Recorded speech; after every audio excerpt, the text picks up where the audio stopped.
नमस्कार। आज हम आपको बी सी डी के जेड टाइप्स के जो एमसीबी होते हैं उनके बीच का अंतर और उनके उपयोग बताएंगे। जो एमसीबी होते हैं उनमें दो टाइप के ट्रिप कंसेप्ट होते हैं। एक होता है थर्मल, एक होता है इलेक्ट्रोमैग्नेटिक। ये थर्मल स्लो होता है और ये ओवरलोड के लिए होता है। जो इलेक्ट्रोमैग्नेटिक है वो फास्ट होता है और वो शॉर्ट सर्किट के लिए होता है।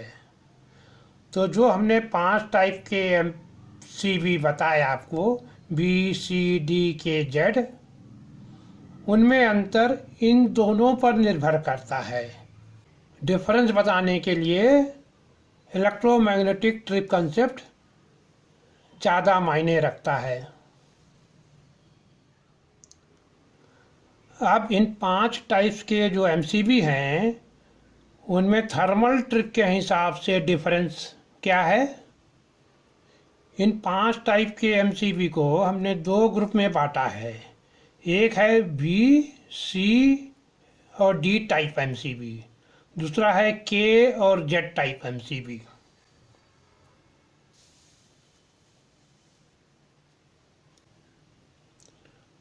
जो ये ग्रुप है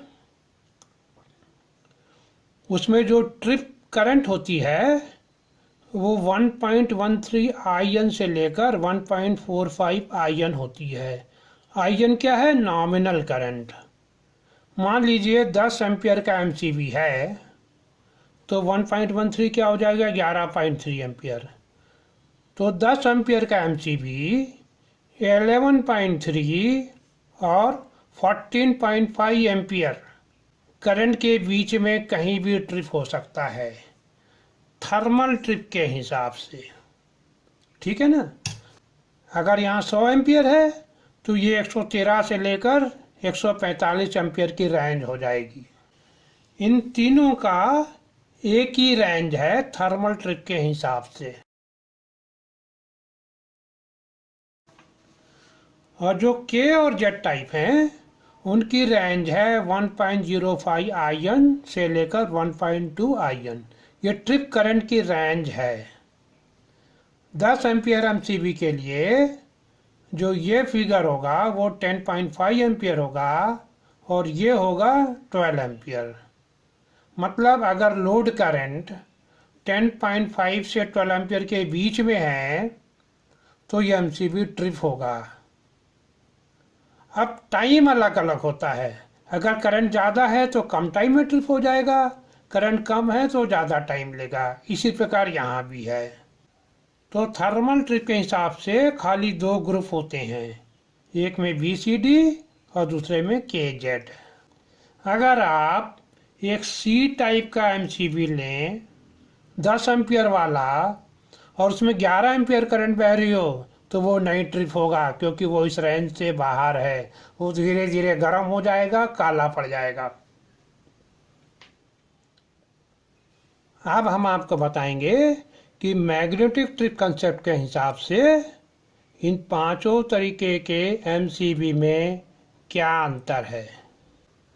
magnetic trip short circuit current के लिए होता है।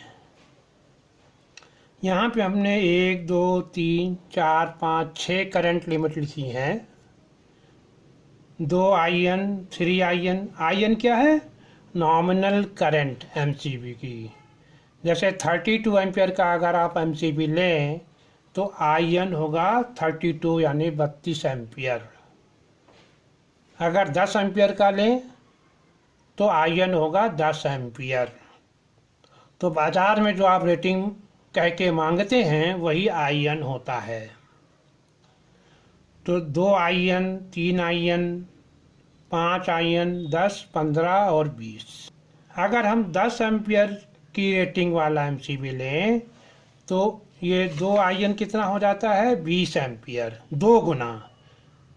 2 आईएन का मतलब 2 गुना हो गया। 3 आईएन का मतलब हो गया 3 गुना।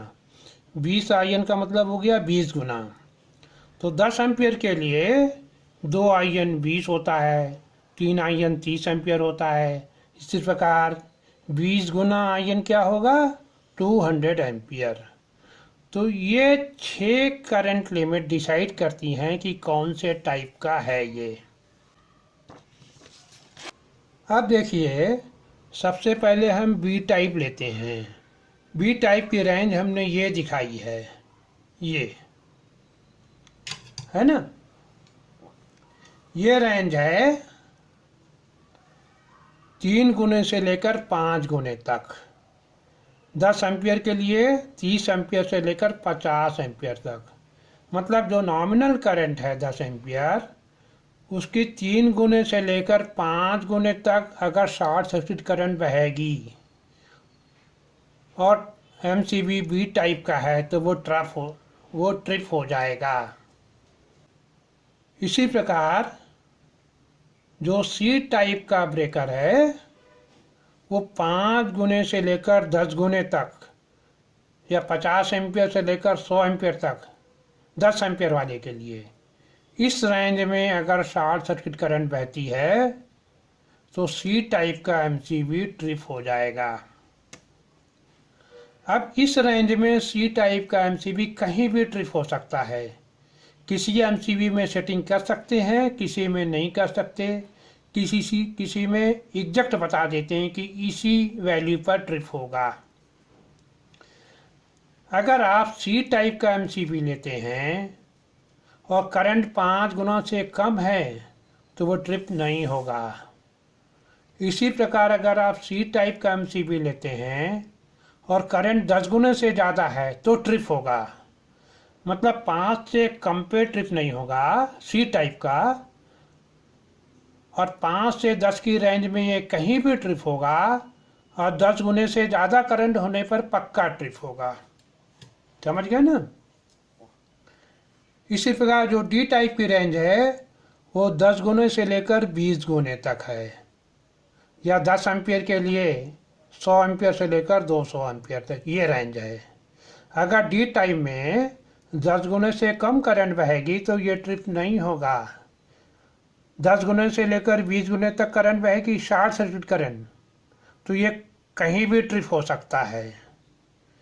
और अगर 20 गुने से ज़्यादा बहेगी तो पक्का ट्रिप होगा। इसी प्रकार के टाइप के लिए रेंज है 10 गुने से 15 गुना तक, और जेड टाइप के लिए है 2 गुने से लेकर 3 गुने तक। तो जेड टाइप एमसीबी सबसे कम करंट रेंज में ट्रिप होता है, उससे बाद बी आता है, फिर सी आता है, फिर डी और के आते हैं। डी और के की स्टार्टिंग करंट वही है, लेकिन जो मैक्सिमम करंट लिमिट है ट्रिप होने की वो अलग अलग है।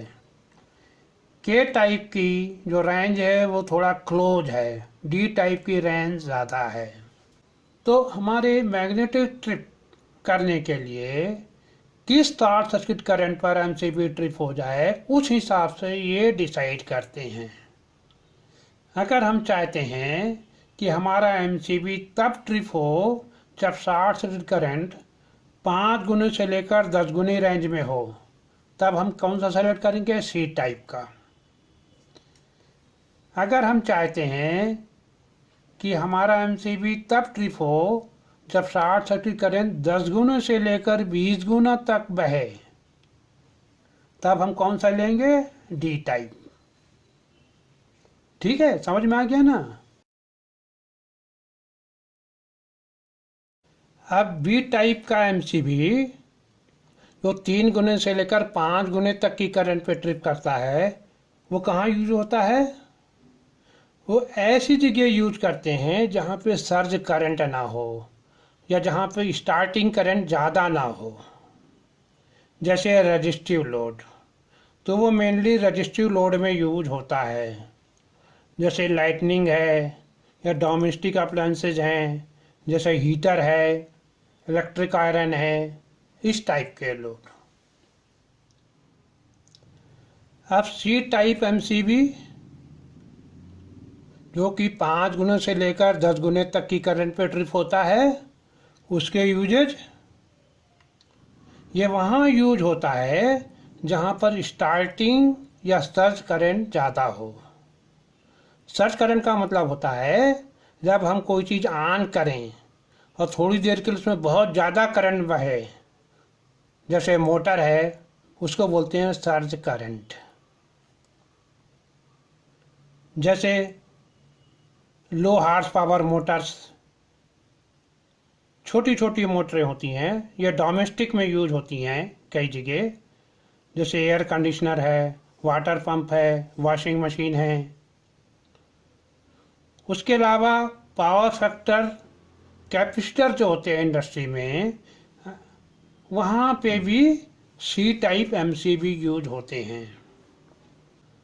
तो जब आप कोई मोटर या वाटर पंप या वॉशिंग मशीन स्टार्ट करते हैं जिसमें नॉर्मल एसी मोटर लगी हो, तो शुरू में उसमें बहुत ज़्यादा करंट बहती है कुछ समय के लिए, उसके बाद करंट कम हो जाती है। उस सर्ज करंट में करंट यहाँ से यहाँ तक रेंज हो तो ट्रिप हो जाएगा। आप कहेंगे कि मोटर होती है, उसको हमने ऑन किया तो उसमें सर्ज करंट बहेगी, वही बता रहा हूँ, तो ये ट्रिप हो जाएगा ना? नहीं होना चाहिए, नहीं तो बार बार ट्रिप होगा, फिर काम कैसे होगा? तो क्या करते हैं, हमें मालूम होना चाहिए कि जो मोटर की है उसकी सर्ज करंट क्या है। उसकी सर्ज करंट 5 गुने से कम होनी चाहिए। अब डी और के टाइप का एमसीबी कहाँ यूज करते हैं? देखिए, ये दोनों हमने एक साथ लिखे हैं, वो इसलिए, देखिए डी टाइप की रेंज हमने बताई थी 10 गुना से लेकर 20 गुना तक, और के टाइप की बताई थी 10 गुना से लेकर 15 गुना तक। तो ये दोनों ओवरलैप हैं, बस इसकी रेंज ज़्यादा है। तो कहीं डी टाइप का यूज करते हैं और कहीं के टाइप का। तो डी टाइप का वहाँ यूज करते हैं जहाँ पे स्टार्टिंग करंट बहुत ज़्यादा हो। ये अधिकतर इंडस्ट्री में यूज होता है, या उसको कहीं कहीं बोलते हैं पल्स जनरेटिंग। बहुत हाई करंट का पल्स आ जाता है, जैसे ट्रांसफार्मर्स विद केबल्स।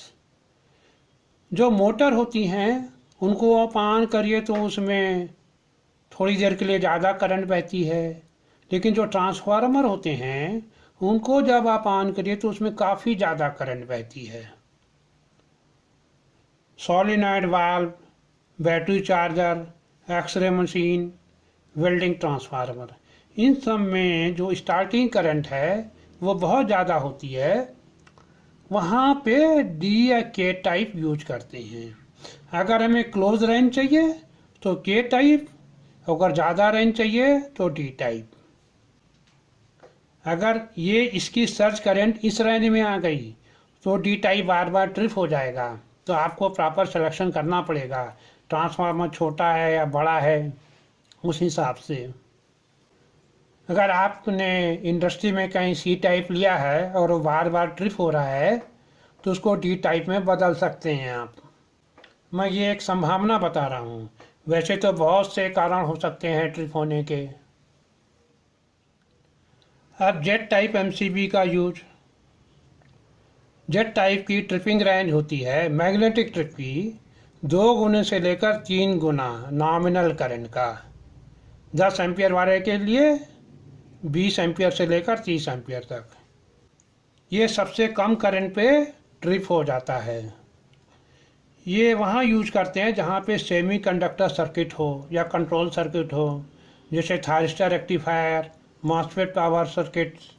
तो जहाँ पे पावर सर्किट होंगे, वो जो सेमी कंडक्टर होते हैं वो बहुत ज़्यादा करंट नहीं ले पाते, वो ख़राब हो जाएंगे, इसलिए उसको कम करंट पे ही ट्रिप कर देते हैं। अब हमने आपको बताया कि जो बी टाइप है वो रजिस्ट्री लोड के लिए होता है, सी टाइप का मोटर के लिए होता है। तो घर में तो दोनों चीज़ें होती हैं, हीटर भी होता है, मोटर भी होती है, तो वहाँ सी टाइप यूज करते हैं। हमने बहुत समय पहले एक एमसीबी पर वीडियो बनाया था, उसमें जेट टाइप के लिए इसका कैलकुलेशन कैसे करते हैं ये पूरा मैंने कैलकुलेशन बताया है। आप में से अगर कोई इंटरेस्टेड हो तो आप वो वाला हमारा वीडियो देखिए और पूरा देखिए। अब आज यहीं समाप्त करते हैं।